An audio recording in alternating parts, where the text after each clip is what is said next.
اسلام میں ایک ایسی بات مینشن ہے جس کے بارے میں آلموسٹ کوئی بات نہیں کرتا۔ ایک آیت تھی جو اللہ کی طرف سے نازل ہوئی تھی، کمپینینز نے اسے پڑھا تھا، ارلی مسلمز نے اسے سمجھا تھا، اور پھر وہ آیت غائب کر دی گئی تھی۔ نہ وہ غلط سمجھی گئی تھی، نہ وہ بھولی گئی تھی، نہ اس میں کوئی کمی آئی تھی، اسے اللہ کے حکم سے ہٹا لیا گیا تھا۔ اور سب سے سیریس بات یہ ہے، اسلام خود مانتا ہے کہ وہ آیت واقعی موجود تھی۔ جب لوگ قرآن کی بات کرتے ہیں وہ پریزرویشن کی بات کرتے ہیں، ہر لفظ محفوظ، ہر آیت یاد، ہر ورڈ بالکل ویسے کا ویسا، اور یہ بات بالکل سچ ہے۔ لیکن آتھینٹک حدیث اور ارلی اسلامک سورسز کے اندر ایک ایسی حقیقت چھپی ہوئی ہے جو اسکالرز کو چپ کرا دیتی ہے۔ کچھ آیات ایسی بھی تھیں جو اللہ کی طرف سے آئی تھیں، لوگوں کے سامنے پڑھی گئی تھی، ان پر عمل بھی ہوا تھا، اور پھر ایک وقت آیا جب انہیں ریسیٹیشن سے ہٹا لیا گیا تھا۔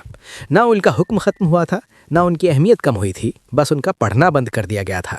کمپینینز کو وہ آیت یاد تھی، وہ اس کا ذکر کرتے تھے، وہ کہتے تھے کہ یہ آیت موجود تھی، لیکن آج وہ قرآن کے ٹیکسٹ میں نہیں ملتی۔ کیوں؟ کیونکہ اللہ نے ایسا چاہا۔ یہ کوئی غلطی نہیں تھی، یہ کوئی نقصان نہیں تھا، یہ کوئی کرپشن نہیں تھا، یہ اللہ کا فیصلہ تھا۔ اور یہیں سے ایک بھاری سوال پیدا ہوتا ہے، اللہ کسی چیز کو پہلے دیتا کیوں ہے اور پھر اسے واپس لے لیتا ہے؟ کمپینینز کنفیوز نہیں ہوئے تھے، انہوں نے سوال نہیں اٹھایا، انہوں نے ڈاؤٹ نہیں کیا، انہوں نے سمجھا کہ قرآن صرف لکھے ہوئے لفظوں کا نام نہیں، قرآن اس ہدایت کا نام ہے جو اللہ رہنے دیتا ہے۔ کچھ ریویلیشنز ہمیشہ کے لیے ہوتی ہیں، کچھ صرف اپنے وقت کے لیے ہوتی ہیں، اور کچھ خاموشی سے اٹھا لی جاتی ہیں۔ اسکالرز کہتے ہیں اللہ کے کمپلیٹ کنٹرول کو دکھاتا ہے۔ قرآن کوئی ہیومن بک نہیں جو ایک بار لکھ دی گئی اور ختم ہو گئی، یہ ایک لیونگ ریویلیشن ہے جو اللہ کی وزڈم سے چلتی ہے۔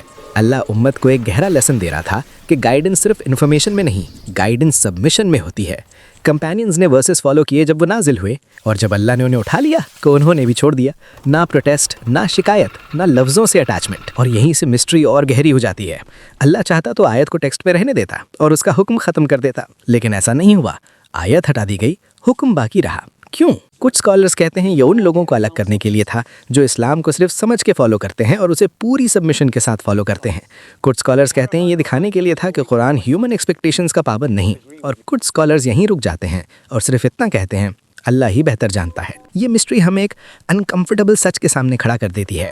اسلام کیوریوسٹی کو سیٹسفائی کرنے کے لیے نہیں بنا، اسلام ٹرسٹ کو ٹیسٹ کرنے کے لیے بنا ہے۔ اللہ بتاتا ہے کہ کچھ آیت اٹھا لی گئی تھیں، لیکن ہر وجہ ایکسپلین نہیں کرتا، کیونکہ فیتھ ہر جواب ملنے کا نام نہیں، فیتھ اس بات کا نام ہے کہ بنا جواب کے بھی تم اللہ پہ بھروسہ کرتے ہو۔ اس لیے جب کوئی کہتا ہے کہ قرآن نازل ہوا اور کچھ بھی چینج نہیں ہوا، تو یہ یاد رکھنا، کچھ آیات نازل ہوئی تھیں، کچھ اٹھا لی گئی تھیں، اور اللہ نے چاہا کہ ہمیں پتہ ہو کہ یہ ہوا، لیکن پوری وجہ نہ پتہ ہو۔ شاید مسٹری ہی لیسن ہے، اور شاید اصل ٹیسٹ یہ ہے کہ تم اللہ پر تب بھی یقین رکھتے ہو جب وہ خود کو ایکسپلین نہیں کرتا۔